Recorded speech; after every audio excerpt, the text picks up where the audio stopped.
The battle for the White House. The will of the people should prevail. 5 weeks of bitter ballot disputes. Hear ye, hear ye. Dueling lawsuits. Count the vote. Angry protests. And divisive court decisions. Where's the federal question here? Now, the battle is finally over.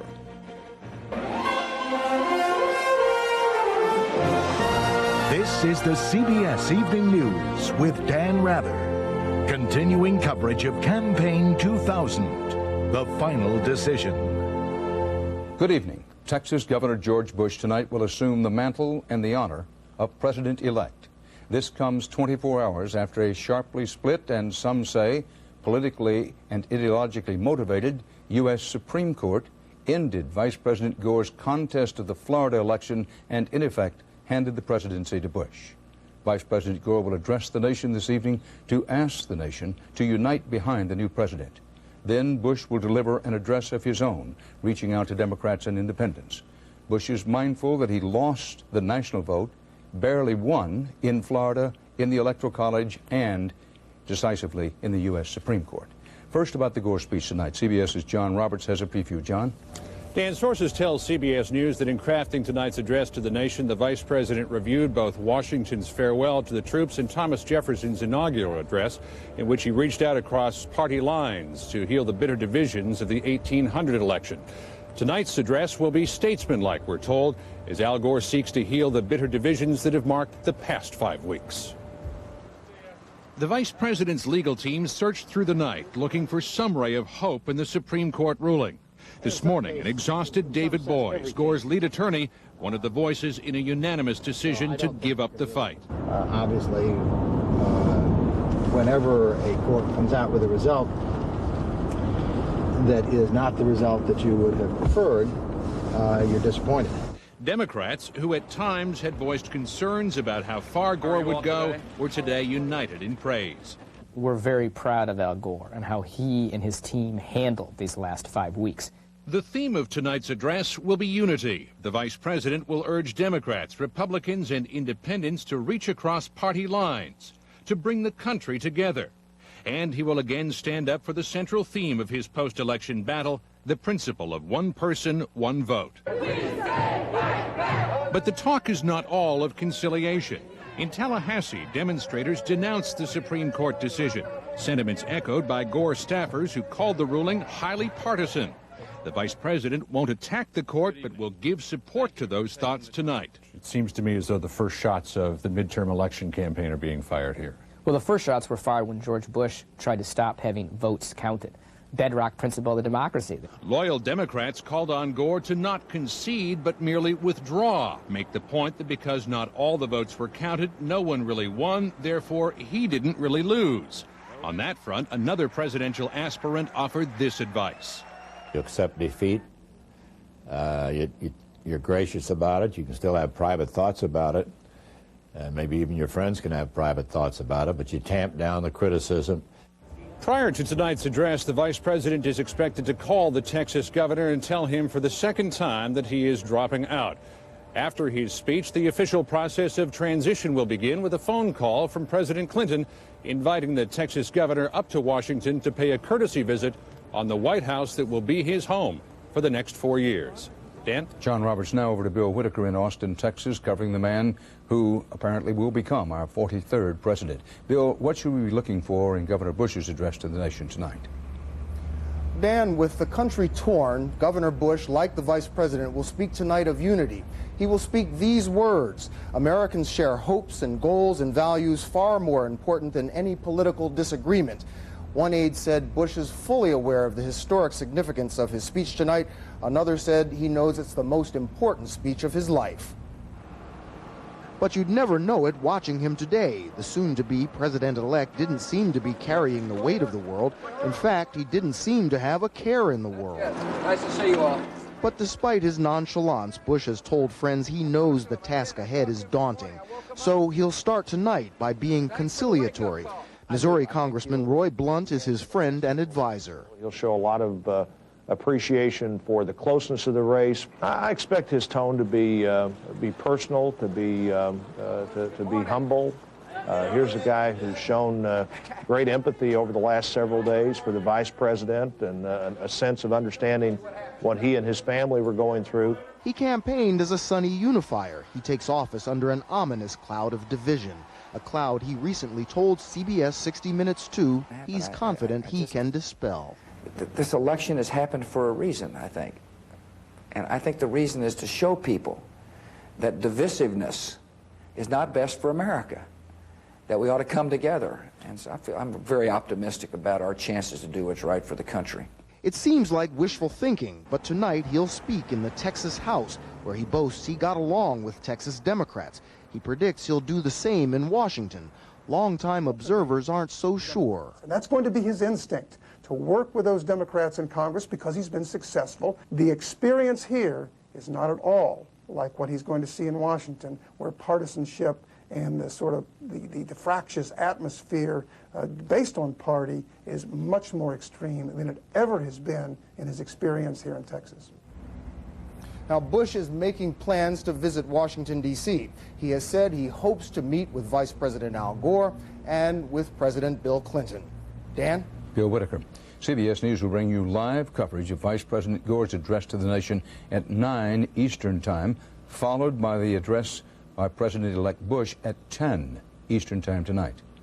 The end of this campaign was set by the first U.S. Supreme Court ruling ever to decide a presidential election. It was complicated, fractured, and the dissenting language was so bitter even a lawyer could not interpret it any other way.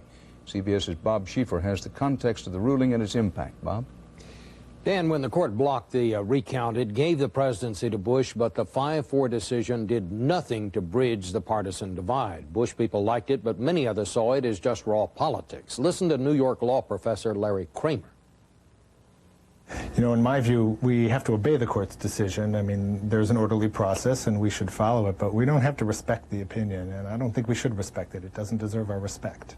The Republican chairman of the Senate Judiciary Committee strongly disagreed, saying the court made the best of a very complicated situation.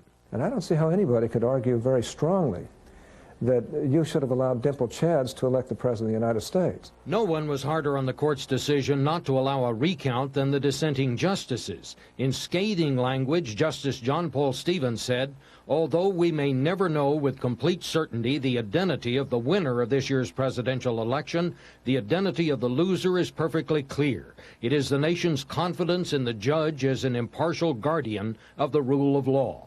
Normally, when justices disagree, they sign their opinions with, "I respectfully dissent."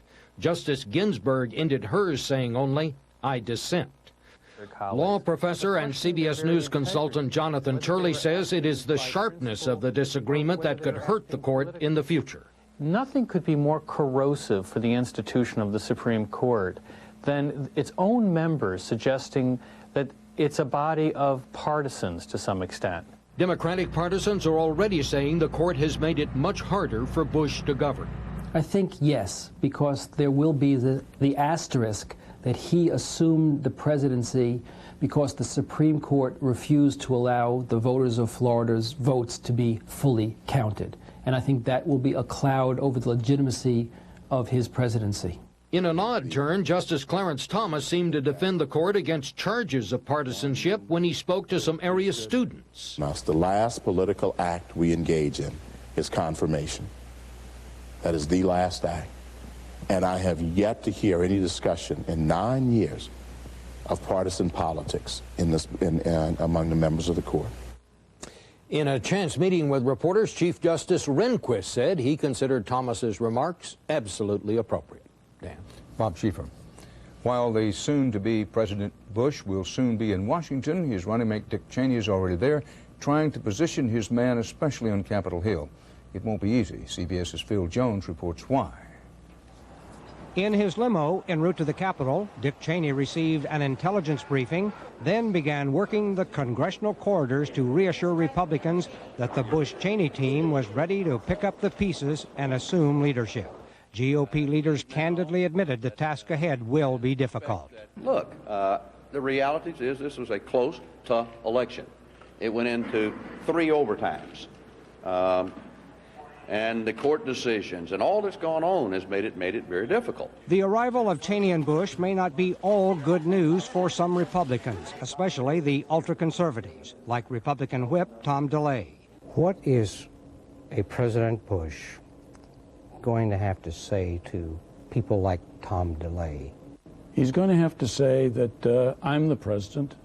I've been elected to lead this country. I can't lead by associating only with a wing of my party. But these Senate centrists, Republicans and Democrats who held their first meeting a week ago, say this messy election has a clear message. Unless you do work together, you will do no work at all. I mean, neither side has enough votes to pass the simplest of things. Democrats, already discouraged because they failed to take back control of the House of Representatives, today had trouble accepting the Supreme Court's ruling that led to Bush's presidential victory. Those of us who are public servants, we're going to have to try to heal this gash that's been placed upon the American people in our country. Because of all the acrimony, George W. Bush probably won't have to worry about how long his honeymoon lasts. It may be over before it starts. Phil Jones, CBS News, Capitol Hill. Now that the U.S. Supreme Court has basically done it for them, members of Florida's Republican-controlled state Senate dialed back on a vote to insure Florida's electors for Bush. And as CBS's Byron Pitts reports tonight from Tallahassee, the election battle in Florida will be long remembered for many reasons.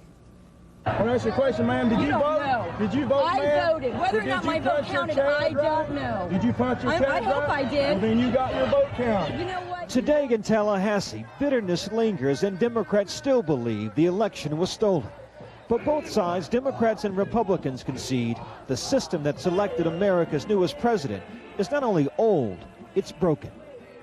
We need to have a voting system that is accurate, that doesn't intimidate voters. So if a person does go in to cast a vote, they come out of there and their vote gets counted.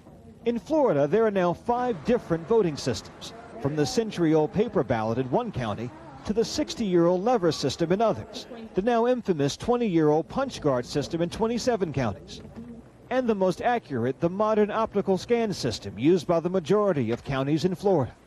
75% of our results are known 25 minutes after the election is over. I mean, that's incredible. By 8 o'clock, we had all of our results known for the general election.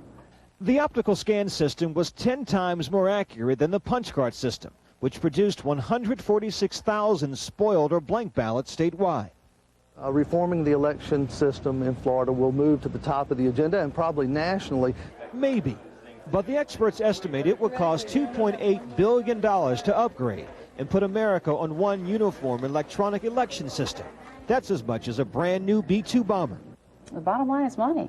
So change will not come quickly, nor will forgiveness. The Miami Herald newspaper will recount ballots statewide, but at this point it'll simply be a footnote in history. Dan? Myron Pitts. Next here on CBS, some of the legacy and lessons of the Gore for President campaign. Tonight's Eye on America focuses on the telling moments, perceptions, and intangibles that, fairly or not, become factors that define a presidential campaign. Take Al Gore's, for instance. CBS News correspondent Eric Ingberg did for this report. He had 8 years to get ready and the party establishment in his pocket. But at his announcement, his staff put the camera stand in a place where the candidate was hidden by sign. Today, I announce that I am a candidate for President of the United States.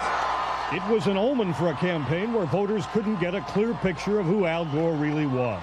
Al Gore is a stiff person. He never really got over that. He tried. He went from blue suits to earth tones. He tried to folksify his headquarters by moving it from D.C. to Nashville. He switched campaign managers. He had formerly been the loyal number 2 defending the impeached Bill Clinton.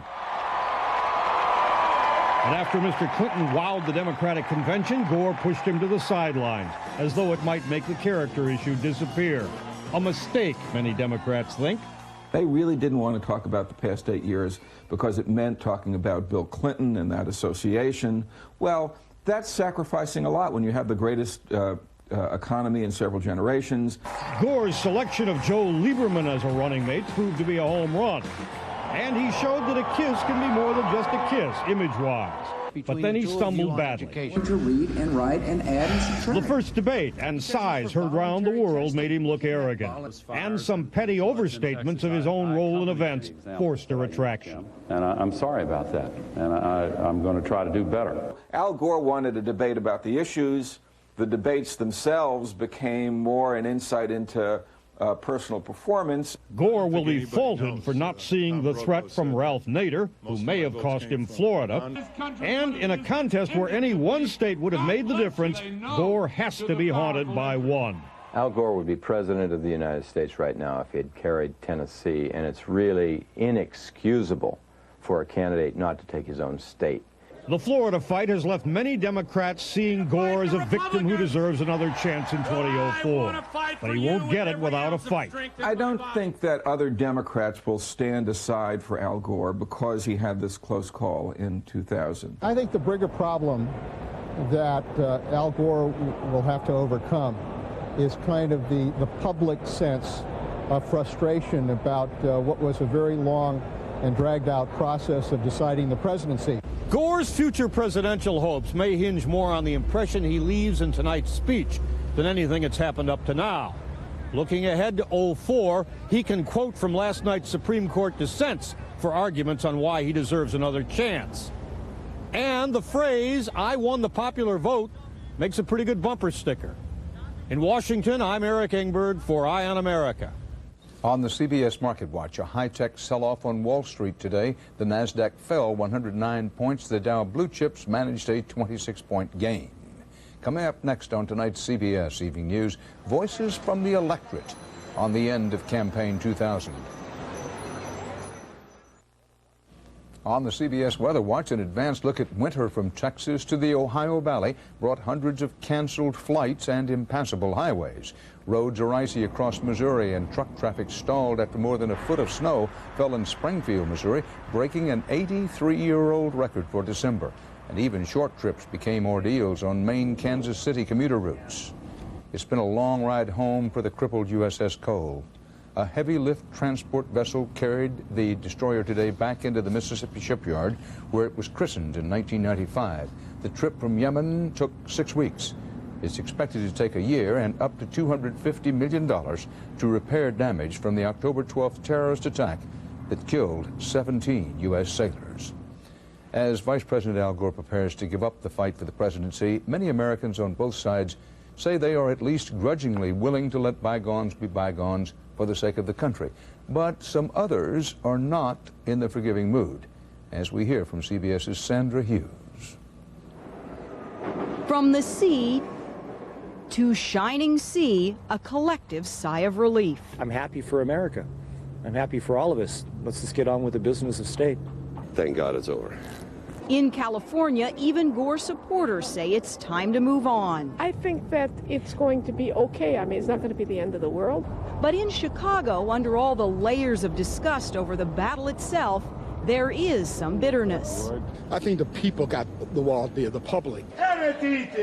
And there are those in Seattle who say this election will always smell fishy. When you have a candidate who wins the popular vote and should have won the vote in Florida substantially, but when votes don't count, I don't know how you can call that fairness. I think this is the worst the voter's been screwed since Rutherford B. Hayes was installed. Many are looking for ways to forget about the past 36 days, but others want America to remember so it doesn't happen again.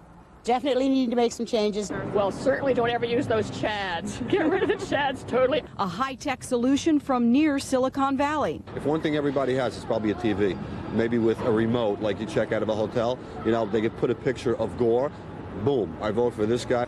A wish for Christmas future, perhaps. But for now, a dose of holiday cheer. Merry Christmas. Will have to do. Sandra Hughes, CBS News, Los Angeles. I'll be back with some other words about Campaign 2000 when the CBS Evening News continues in just a moment.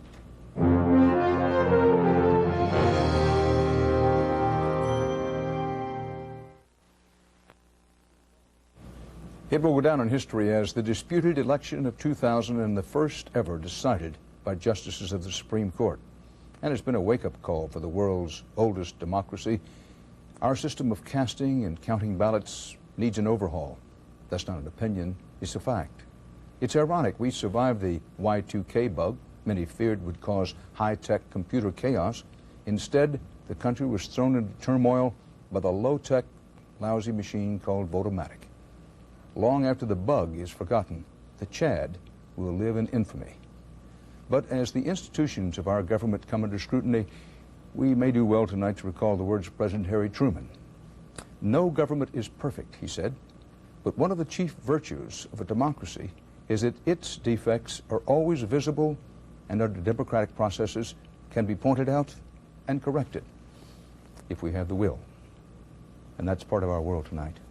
I'll be back at 9 Eastern Time with Vice President Gore's address to the nation, and again at 10 when you'll hear from President-elect Bush. For now, Dan Rather, reporting for the CBS Evening News. I'll see you later tonight. For news 24 hours a day, CBS.com on the internet and on our interactive partner, America Online, at keyword CBS News.